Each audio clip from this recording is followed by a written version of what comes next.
Welcome back, Pasters. In today's video, I'm going to be showing you how to do abilities. Now, just before I get into this completely, let me show you my updated hook function so you can do this correctly. Okay, if you do not have it like this, you're probably going to fuck something up.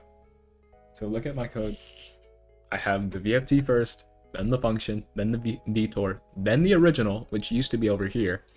Then we have the validate, then the jump, and then it's parsed into this, which is now like this, right? Make sure you got this. It should be from the last video anyway, but it's important that I update you guys on what's going on. You can remove this, it's fine. So now that we have this, right? This is how what we need to do. This is basically what we need to do in a nutshell. I'm gonna try and make this a fast video. So we need to go here. This is server acknowledge possession, right? We need to hook it with the function. This is no pointer for an OG, and then we're setting B as VFT equals to true. And the reason we're doing that is because it has a validate. If we go to the thing in IDA, server acknowledge possession, it has a validate right here. It says so. And also this if statement above. So we want to find this one. So that's why we put true. Now for the hook function again, we put server ready to start match, no pointer, and then we put true and true. And the reason for this is if we go to server ready to start match, or the exec for it, and we see here this return, but if we hit tab, we can see that it's a different opcode and it has a J and P. So this is why we want that to be true. The next thing is internal server try activatability. I'm going to show you how to get this offset and then what we're doing for the source code. So let's go to Unreal Engine.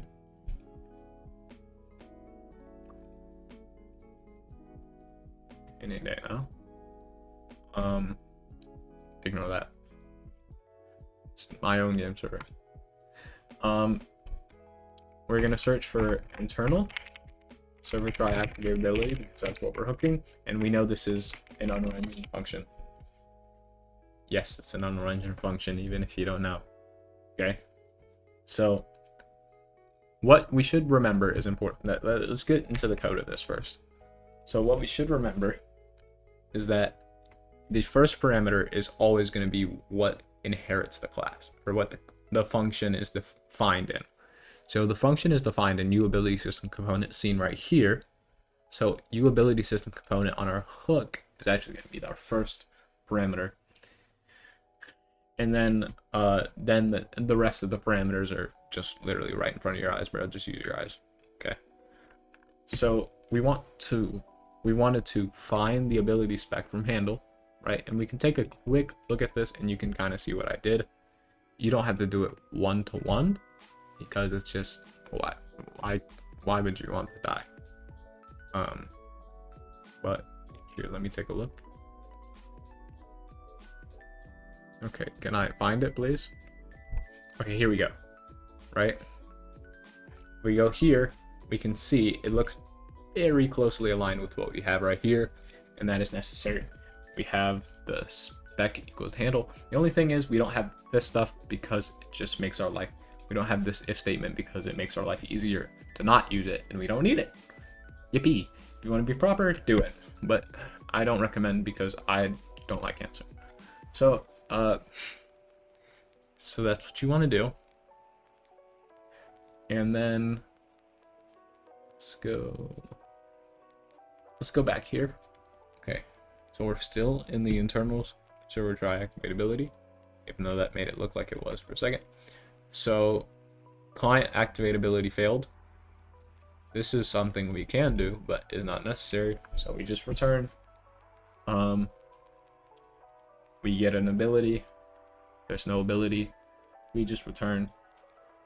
It's fine. We can zoom or replicate it. Actually, no, we do not. We don't feel like doing that. It's just not necessary. So we just don't do it. We don't do this either, or this stuff. It's just setting up some stuff for Unreal Engine purposes. Then we get the instanced ability in this and we set in input pressed to true because it did, which we could set it to input pressed on the edge. Yeah, it's whatever, right? So we have this if statement here, and it calls a function called internal try activatability, handle, prediction, instance stability, null pointer, and trigger event data. So that is what we're doing, but of course remember it's a utility system component, so that's our first parameter. And one of the things is actually a delegate, and we're going to do null pointer on it because we don't want a delegate. Sorry, not sorry. So we call it, and I'll show you how to find this address real simply here. Let's go to our IDA.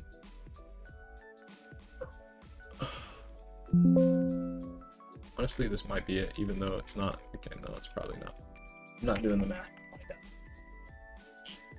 So let's find it out multiple ways. So if you just go to any one of those strings, scroll all the way up, and bingo, here is it. And to make sure, you can always count the parameters and make sure they match up. Obviously add 1 for the ability system component because it's the inherited. It's where the class defined it as. And there's a bunch of other ways to find it, but yeah, it's just the easy way we're gonna find it.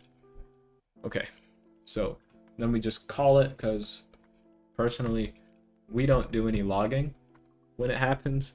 We don't need an else statement because we know this is going to work. We're very positive.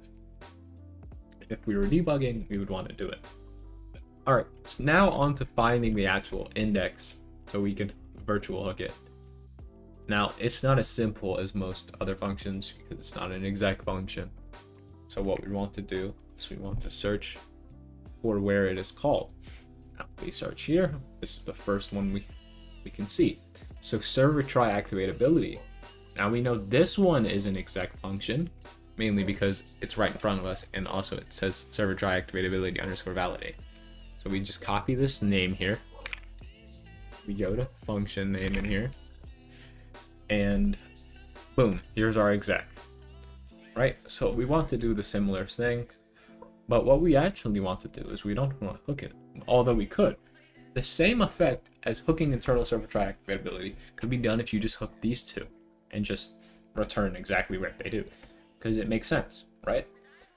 So logically you could do that. There'd be nothing wrong with that. That would actually be a faster way to find it. But no, instead, what we can do is go here, search for the ability system component, and then let's do +0x for C8, and boom, this is our index. We divide it by 8, and we slam it back into our Visual Studio, and boom, that's the first part of abilities done, which is actually handling the activation of them. Now we need to do giving them. This is it's about relative same. So this is our give ability.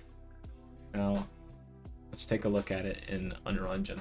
It's gonna look a tad bit different, mainly because of probably some IDA stuff. I don't know if I can give ability.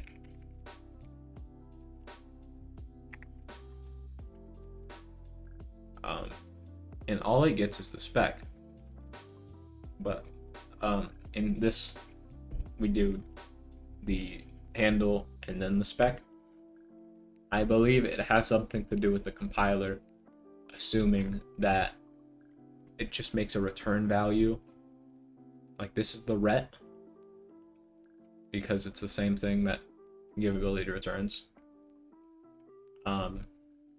And then this is of course the actual parameter that needs to be put, and this is of course that part's simple. Now let's actually get the offset. Okay, I did not mean to paste in an offset. I'm going to grab it. Okay. So let's also... Okay, forgot. That's not going to work. Well, let's actually try and find it for a second. So what we most likely can do is we can scroll down a bit, see if there's a give ability call. Oh, what do you know? It's right here. Okay. So we check for these strings, and we put them in here. And just so you know, giveability is not called with, but the strings in giveability are not actually found on most lower Unreal Engine builds, and that's why we're not using it. Some might have it, so you can check if you want, but I don't think you're gonna find it that way. So now if we take a look, okay, this is, I'm gonna be honest, this is probably it. I'm not doing the math, but I'm pretty sure this is it. And see, it confuses you at first because it doesn't have 3 parameters, but if you double click on it, it actually does. It's just being weird. And the in pointers is actually a quick way to find out if it's F gameplay ability spec handle, because the size is 4 bytes. The word is an int, so it's basically a pointer of this. And an int is 4 bytes, by the way, and so is this. So that's why it comes off as a D word. Because they know it's not an int, but then A3 is obviously your ability spec. So boom, this is giveability. That's how you find it. Now, how do we use it? So first, now we have to construct we have to find the ability set. So we can use static find object for this. And I'll show you how to find that real quick. I believe it is also just another quick string. And crap, I forgot how much a pain in my ass is gonna be to find. So let's actually just add the image base, just so I can quickly show you. Plus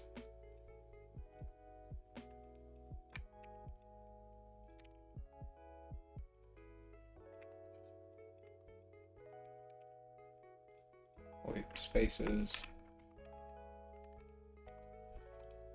Okay, and you should find it very easily by just searching illegal call to blank. Illegal calls are probably the fastest way to find it, in my opinion.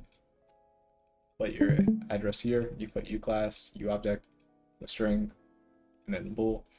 And then if we want to use wstring, we could just basically remove this and just do wstring c underscore str.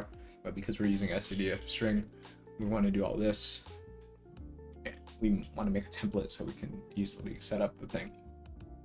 Now for the actual ability set path, it'll change on different builds. So for this build, I know for a fact it's going to be gas underscore default ability, and this isn't the one for IDA, but it's okay. So for Athena player, right, it's going to be it's going to be Athena player. If it exists on your build, that's which one you should use. If it does not exist, use default player. That's basically the easy way to find out. And then we're going to loop through the set gameplay abilities. And we're going to construct an ability spec that essentially the -1, the -1, and the -1 is just our first parameters of replication ID, replication key, and most recent array replication key. So that's how we're initializing that. And so we initialize that with -1 because we want to reset all the replication. And then spec dot ability is we're going to get the gameplay class. Then we're going to the actual pointer to it.